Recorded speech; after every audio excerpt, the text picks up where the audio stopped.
বিসমিল্লাহির রহমানির রহিম।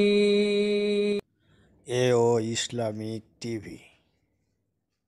অন্য যত সেক্টর আছে সবগুলো আলাদা হতে পারে, কিন্তু আল্লাহর ভালোবাসার ক্ষেত্রে কারো কোনো দলাদলি চলে না। দুনিয়ায় সব মানুষগুলো এক বাক্যে বলে দেয়, হ্যাঁ আমার মালিক যেন আমারে ভালোবাসে। আল্লাহ পাক বলেন, আমার ভালোবাসার নৈকট্য যদি হাসিল করতে চাও, এ বান্দা দুনিয়ায় যদি তুমি পেতে চাও, আমি আল্লাহ পাক তোমাকে এবার কর্মসূচি দিচ্ছি। ইউকাতিলুনা ফি সাবিলিহি, এই দুনিয়ার ময়দানে আমার পথে আমার রাস্তায় তোকে লড়াই করা লাগবে, সংগ্রাম করা লাগবে। এ কথা কার?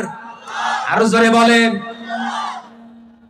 গাজীপুরবাসী একটু ভালো করে মনোযোগ দেন এই শব্দটার দিকে। ইউকাতিলুনা ফি সাবিলিহি, এই শব্দটুকুনের ক্ষেত্রে অধিকাংশ মানুষ আজ ইসলামটাকে সীমাবদ্ধতায় রেখে দিয়েছে। 5 ওয়াক্ত নামাজ পড়া, রমজানে রোজা রাখা, সম্পদশালী হলে যাকাত দেয়া, এরকম করে জীবনটাকে সীমাবদ্ধতায় রেখে দিয়েছে।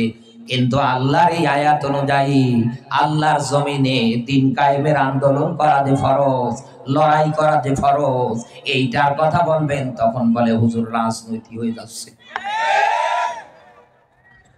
আরে ভাই, এই দুনিয়ার ময়দানে নামাজ যেমন ফরজ, রমজান মাস আর কিছুদিন পরে আপনার আমার মাঝে আসবে। রমজান শব্দটা এসেছে রমজ শব্দ থেকে।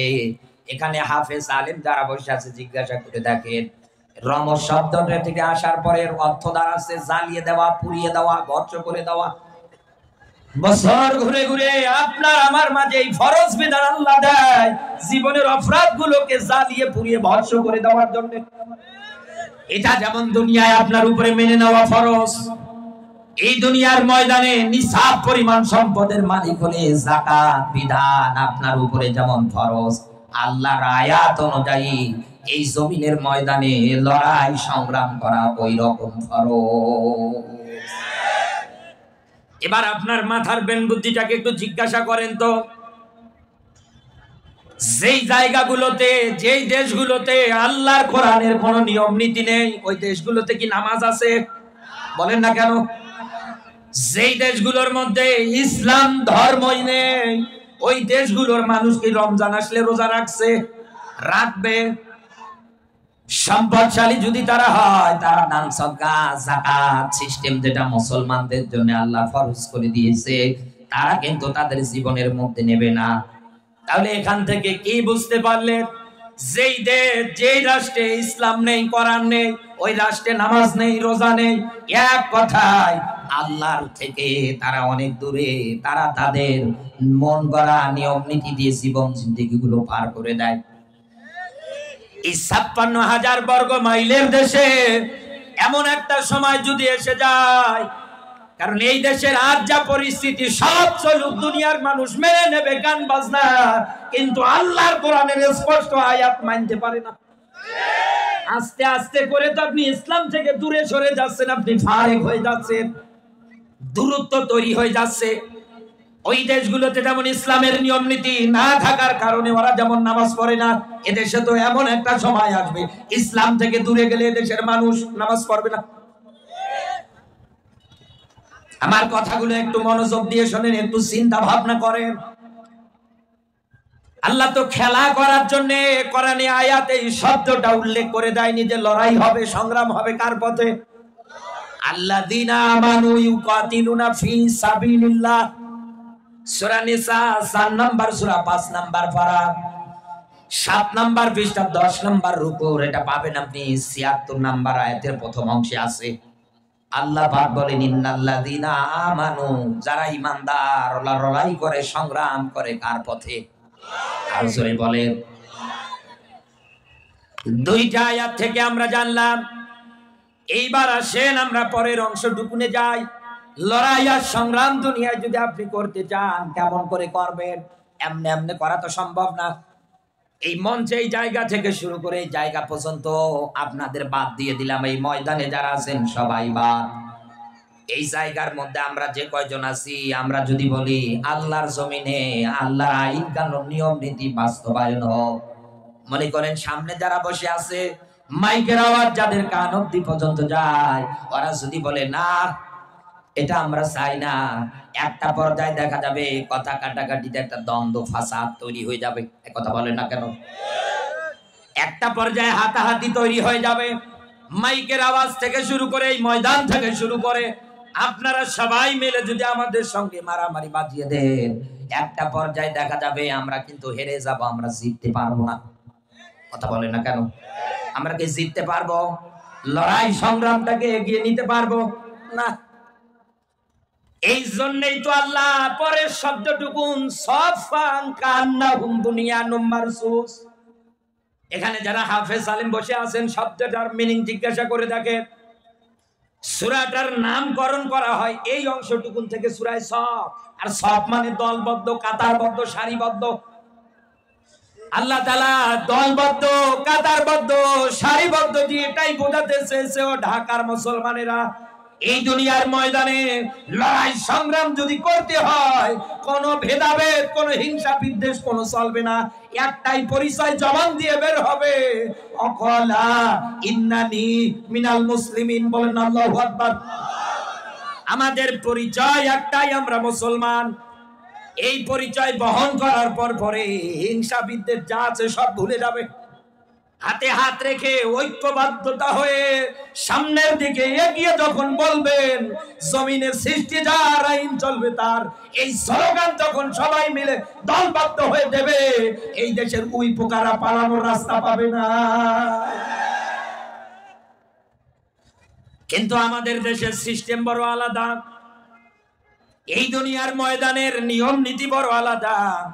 মিলিয়ে দেখেন এই দুনিয়ার ময়দানে মুসলিমদের মাঝে আজ কাতারবদ্ধ, দলবদ্ধ, সারিবদ্ধ না থাকার কারণে সব জায়গায় যারা বেশি মাইর খায় ওরা মুসলমান। বিশ্বের বিভিন্ন রাষ্ট্রগুলোতে অপমানিত হচ্ছে, লাঞ্ছিত হচ্ছে কারা?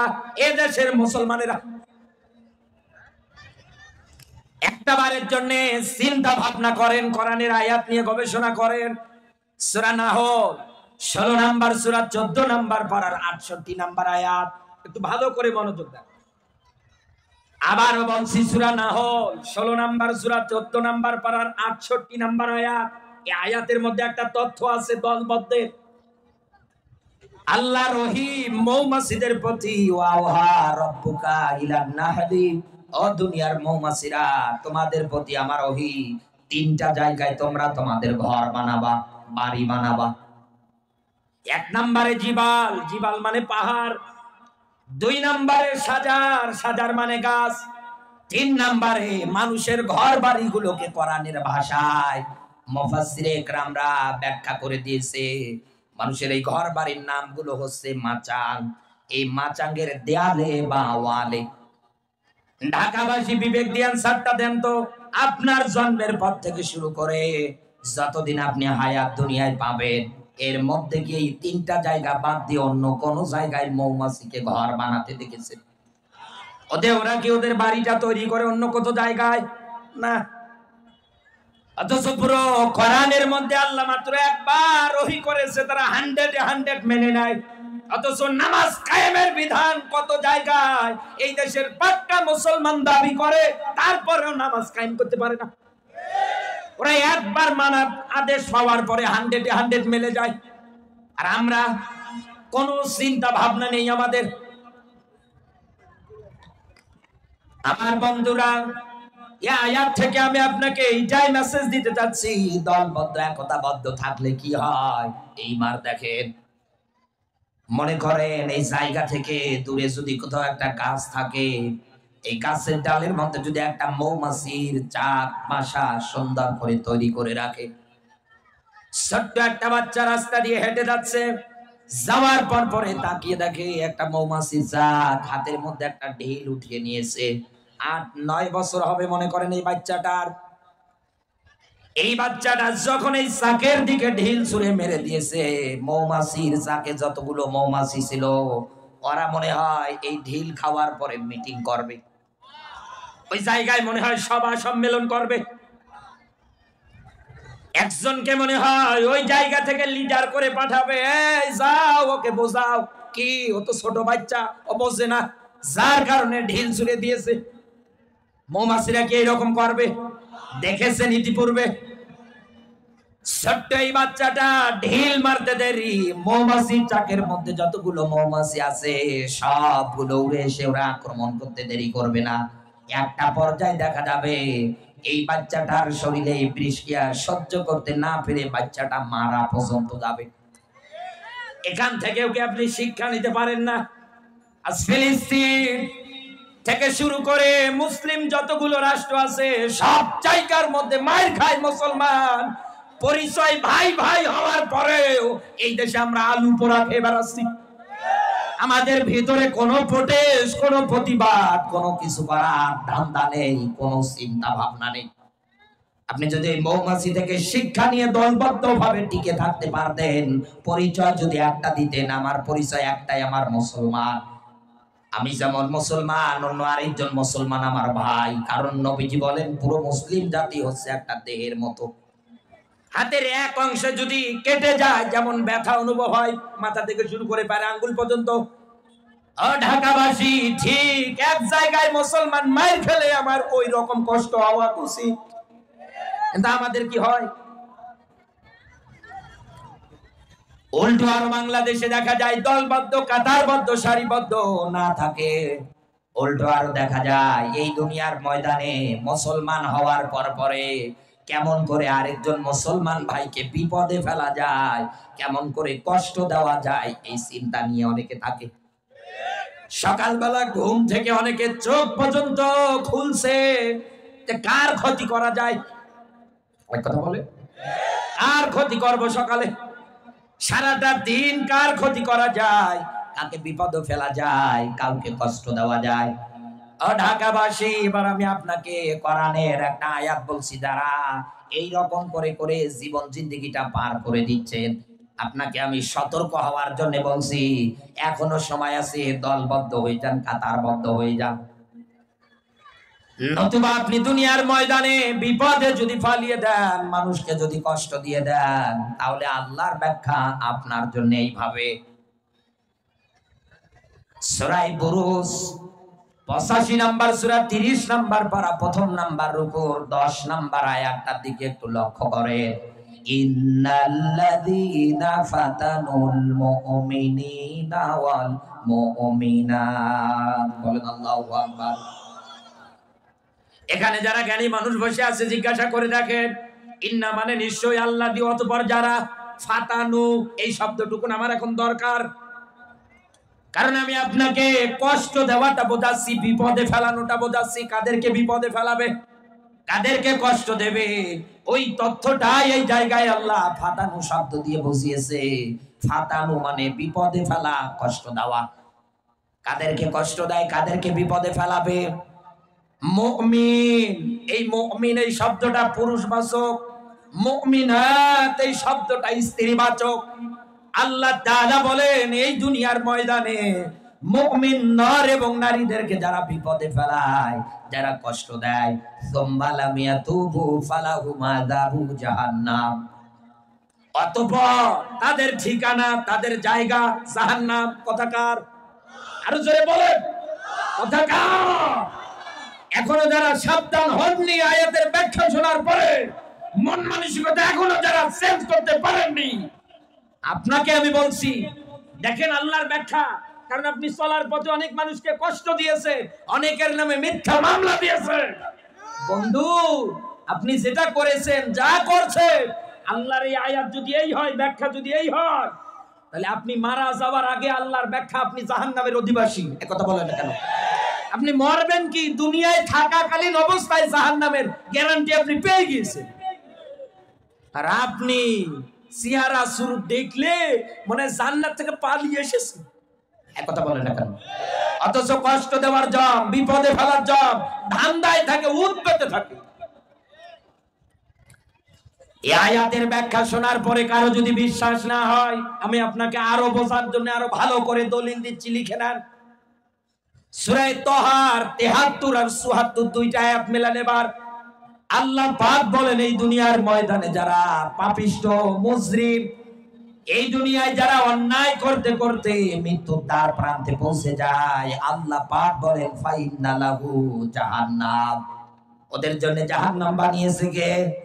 আর জোরে বলে লা ইয়ামুতু ফিহা ওয়ালা ইয়াহইয়া, ওই জাহান্নামের মধ্যে ওরা মরবেও না বাঁচবেও না, মরা বাঁচার মধ্যবর্তী স্থানে আমার আল্লাহ তাদেরকে রাখবে। আমার বন্ধুরা, আমি আপনাকে ব্যাখ্যা দিচ্ছিলাম এই দুনিয়ার ময়দানে দলবদ্ধ কাতারবদ্ধ সারিবদ্ধ মুসলমানদের জন্য আজ খুবই দরকার। আজ মুসলমানদের ভিতরে দলবদ্ধ কাতারবদ্ধ সারিবদ্ধ দিন কায়েমের নেই জন্যেই এই দুনিয়ার ময়দানে আমরা অপমানিত হয়ে যাচ্ছি, দুনিয়ায় আমরা লাঞ্ছিত হয়ে যাচ্ছি। কোন জায়গায় গিয়ে যেটা সম্মান পাওয়া দরকার, ওই সম্মান, ওই শ্রদ্ধা, ওই ভালোবাসা আজ আমরা পাই না, পাচ্ছি না। আল্লাহ পাক বলেন এই দলবদ্ধ কাতারবদ্ধ হওয়ার পরে দুনিয়ার ময়দানে যারা টিকে থাকে, কান্নাহুম বুনিয়ানুম মারসুস, আমি আল্লাহ এদেরকে ভালোবাসি। সুবহানাল্লাহ বলতে পারেন না? এতদিন এই দুনিয়ায় যারা উল্টা পাল্টা জায়গায় গিয়ে আল্লাহকে পাওয়ার জন্য ধান্দা করেছিলেন, তারা কিন্তু পিছনে পড়লেন। কথা বলেন না কেন? এতদিন দুনিয়ায় যারা এই আয়াতটা মাইনাস করে দিয়ে অন্য কোন জায়গায় অন্য কিছু তালাশ করেছেন, আল্লাহর ভালোবাসা কিন্তু আপনার জন্য না। আল্লাহর ভালোবাসা পেতে গেলে অবশ্যই লড়াই সংগ্রাম হবে। কার পথে? কোন হিংসা, কোন বিদ্বেষ, কোন কিছু করা চলবে না। আমার বন্ধুরা, এই আয়াত থেকে এবার আমরা একটা শব্দ চয়ন করে নেই, যেমন নামাজ রোজার মতো যেমন ফরজ। কি? ইউকাতিলুনা ফি সাবিলিল্লাহ, ইউকাতিলুনা ফি সাবিলিহি, দুইটা আয়াতের ব্যাখ্যায় বললাম। এখন এই জায়গার মধ্যে অনেকের প্রশ্ন হবে, হাত এই দুনিয়ার ময়দানে আমরা লড়াই আর সংগ্রাম করব কাদের বিরুদ্ধে? লড়াই আর সংগ্রামটা যে ফরজ, হ্যাঁ আল্লাহর ব্যাখ্যা মেনে নিলাম। এই জায়গার মধ্যে কোনো দ্বিমত নেই, এই জায়গার মধ্যে কোনো অহংকার নেই। আমরা আল্লাহর কথাটা যা শুনলাম সঙ্গে সঙ্গে মেনে নিলাম। এখন আমাদের প্রশ্ন, এই দুনিয়ার ময়দানে কাদের বিরুদ্ধে লড়াই করব, কাদের বিরুদ্ধে সংগ্রাম করব জানার দরকার নেই? আর জোরে বলে। আমার বন্ধুরা, আগে আমি আপনাকে একটা থিওরি দেই বোঝার জন্য, উদাহরণ দিচ্ছি। এই যে আজকের এই বিশাল তাফসীরুল কোরআন মাহফিল, আমি শুনলাম এই মাঠের মধ্যে বাংলাদেশের বড় বড় স্কলাররা এসে ওয়াজ করে যায়। এই এত বড় একটা তাফসীর মাহফিলের আয়োজন কাইজার নেটওয়ার্ক লিমিটেড শ্রমিক ভাইদের উদ্যোগে আজকের এই কোরআনের আয়োজন। এই কোরআনের আয়োজনের প্রচার প্রসারণা অনেকদিন যাবত চালানো হচ্ছে, অনেকদিন যাবত এই দুনিয়ার ময়দানে প্রচার প্রসারণা, মাইকিং, পোস্টার সব সুন্দর করে চালাচ্ছে। এই পোস্টার, এই মাইকিং, এই প্রচার দেখার পর পরে এই 96% মুসলমানের দেশে বাকি 4% যে অন্য ধর্মের লোকগুলো আছে, ওরা কি কোনোদিন এসে বলেছিল এই জায়গায় শ্রমিক ভাই যারা আছে এই মাহফিলের আয়োজনে যে বলেন গুলো আসবে, যে হুজুর গুলো আসবে, এক কথায় এই মাহফিলটা আমরা বন্ধ করে দেব, এই মাহফিলটা আমরা করতে দেব না? এরকম কি কোনো নজির আছে? আরো জোরে বলে। শুধু এই গাজীপুরে না, আমার নীলফামারী থেকে শুরু করে আরো যে 63টা জেলা আছে, এই 63 জেলার একটা জেলার মধ্যেও এই 4% লোক এসে বলে না যে আমরা কোরআন পড়তে দেব না, কোরআনের আয়োজন করতে দেব না। একটা মানুষও কিন্তু বলে না। এমনকি বাংলাদেশে মুসলমান যারা আছে ওদের অনুষ্ঠানগুলোর মধ্যেও বাধা কোনোদিন দেয় না, দিচ্ছে না। কারণ তাদের কোরআনের আয়াত জানা আছে, লা ইকরাহা ফিদ্দিন, ধর্ম নিয়ে বাড়াবাড়ি চলবে না। এক কথা বলেন, যার যার ধর্ম সে পালন করুক। কিয়ামতের ময়দানে ব্রেন বুদ্ধি মগজের বিচার করবে কে? বরং এই মানুষগুলো ডাক দিয়ে বলবে, আকালু লাউ কুননা নাসমাউ আও নাকিলু মা কুননা ফি আসহাবিস সাগীর। কিয়ামতের ময়দানে এই মানুষগুলোই ডাক দিয়ে বলবে, আল্লাহ দুনিয়ায় যদি আলেমদের কথা মানতাম, দুনিয়ায় যদি আমরা আমাদের ব্রেন বুদ্ধি মগজটাকে যদি কাজে লাগাতাম, আজকে আমাদের এই সাইর নামক জায়গার মধ্যে আশা লাগতো না। ঢাকাবাসী ভালো করে খেয়াল করবেন, অন্য 4% লোক এরা ইসলামের বিরুদ্ধে কোনো অবস্থান নেয় না, এমনকি মুসলমানেরা ওদের বিরুদ্ধে অবস্থান নেয় না, তারপরেও